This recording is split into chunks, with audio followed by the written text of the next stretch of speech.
marka halkudhigii ahaa Maryan Code ayaynu maanta halkan isugu nimina waxa weeyaan idinku casuunay maanta casuumadaas oo aynu ugu talagalay in aynu ugu ololayno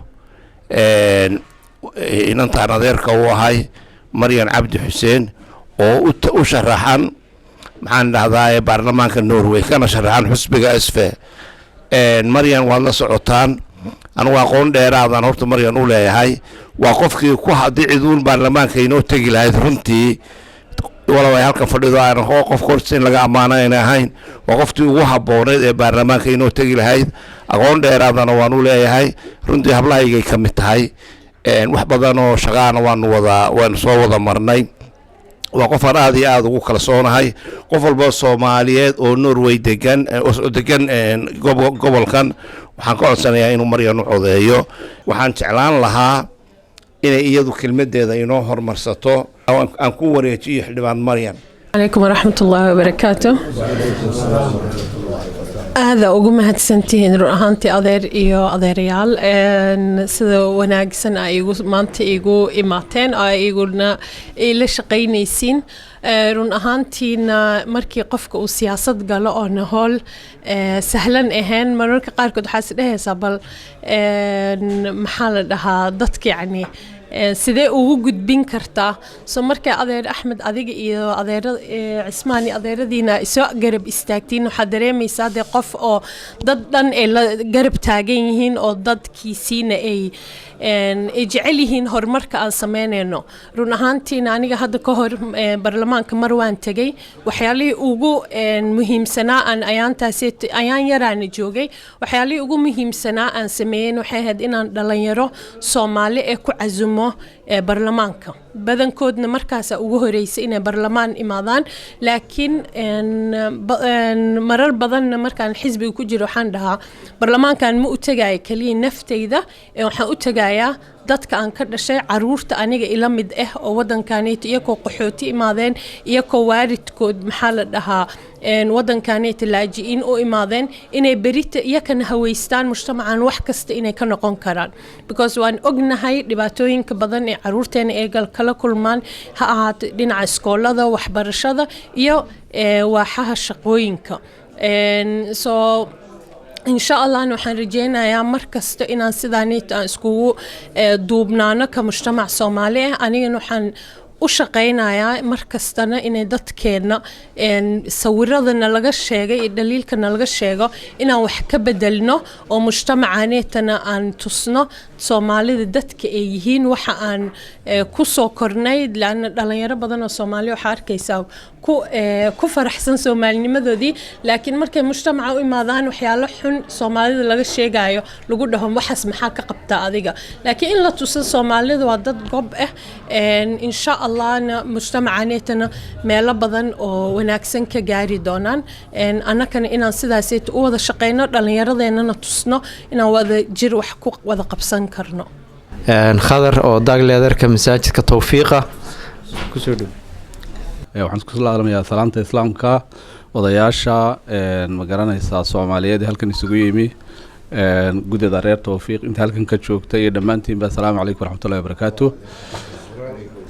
salaan dabadeed waxaan u malaynayaa horta xafladda tani waxa weeyaan waa taageero iyo magaranaysa mahadnaq bay isugu jirtaa waxaan aad iyo aad u salaamayaa intii soo qaban qaabisay maaragtay xafladda wanaagsan inoo qabatay waxaan leeyahay ilaahay daahidin barakeeyo anigu waxaan runtii leeyahay oo aan soo dhaweynayaa inantaa Soomaaliyeed ee wanaagsan ee dhalinyarada ee magaranaysa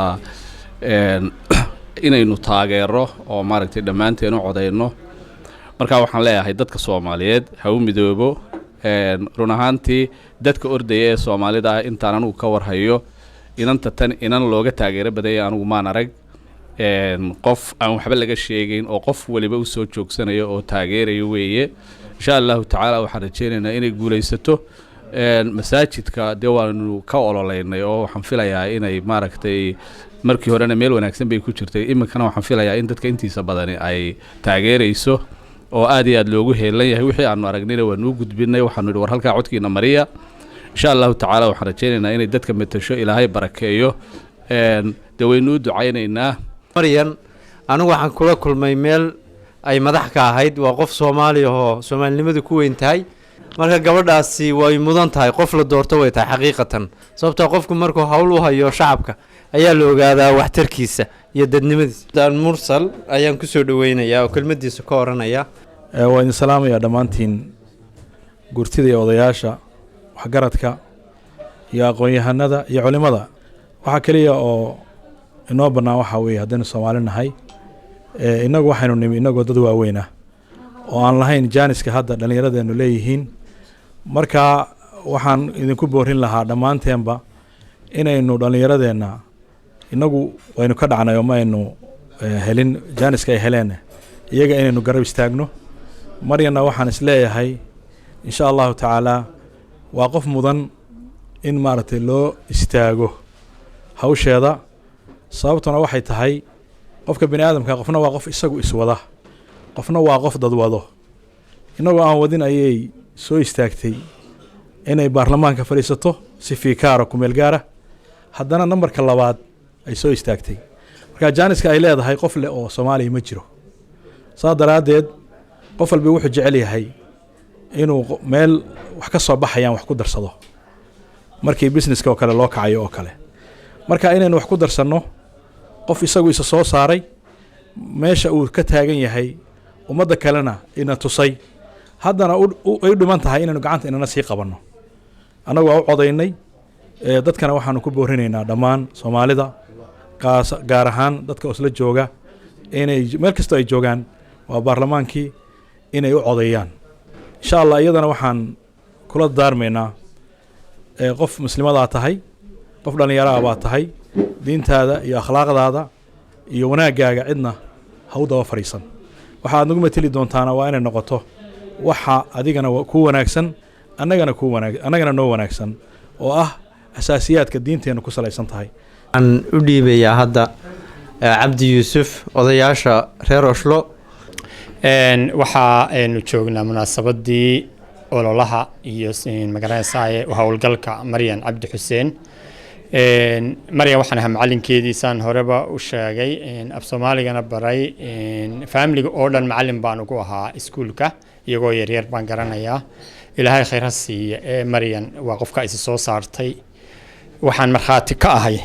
haddaan anigu dalkan in badan baan joogay, siyaasadana siyaasi mihi, laakiin aad baan ula socdaa howlgallada ay samaysay iyo intay shaqada waday ee xisbigan SV iyo baarlamaankaba ka dhex ololeynaysay. waxaan markhaati ka ahay inay dadaal badan u gashay danta aynu leenahay.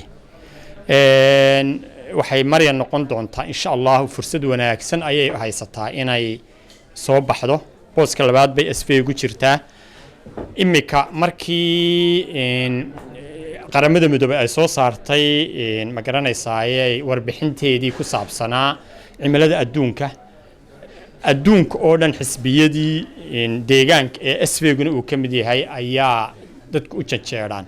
xisbi weeyaan mustaqbal wanaagsan, iyaduna booska labaad bay ku jirtaa, rajo wanaagsan bay leedahay. Maryan waxay noqon doontaa qofka keliya, qofkii ugu horeeyay ee Soomaaliyeed ee baarlamaanka gala.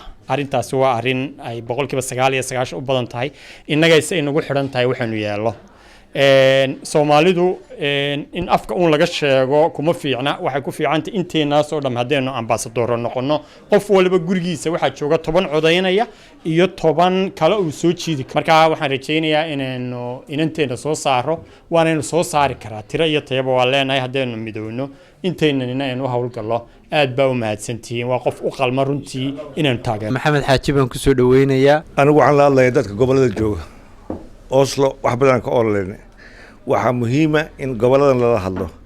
gabadha waa gabar Soomaaliyeed, Maryan Baliyaada. waxyaabaha ay qabato waxaa ka mid ah Masjid Nuur markii la galay ayay maalintii ka horeysay waxay keentay program ah in Islamic phobia laga hortago. xisbiyadu waa ka aamuseen. ilaahay wuxuu qadaray in masaajid Nuur la yiraahdo wiil xabad la galo. isla maantii waxaa la ansixiyay programkii wadatay.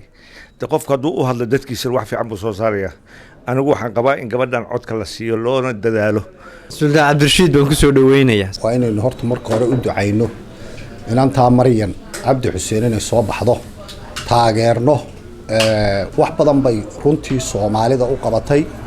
sanadkii ay ahayd fikaarka ee ay ku jirtay waxay qabatay waa muuqdaan innagana waxaa laynooga baahan yahay maanta kolley annagu waa u codaynay marka halkudhiggii ahaa maryan u codee ayaynu maanta halkan isugu nimi marka waxaanu soomaalida dhammaan mid gobol jooga iyo mid oslo jooga iyo mid kasta waxaanu ka codsanaynaa maryan u codee maanta oo ugu rida ayaynu leenahay marka waxaanu idinka codsanaynaa dhammaantiin haddaad tihiin ummadda soomaaliyeed ee degan norway inaa inantaa u codaysaan halkudhigeennuna waa maryan u codee iyo sfega insha allahu waxaana muhiima inay soomaalidu u codayso halka dantooda ku jirto iyo maslaxadooda waa la kala duwanaanayaa fikradda laakiin guud ahaan waa la isla wada fahamsan yahay doorashadu si ay u dhici doonto maryan xuseen waxay ka mid tahay dadka ugu cadcad oo number 2 ku jirta sfe soomaali badanna ay u riyaaqday aan rajaynay insha allahu inay tahay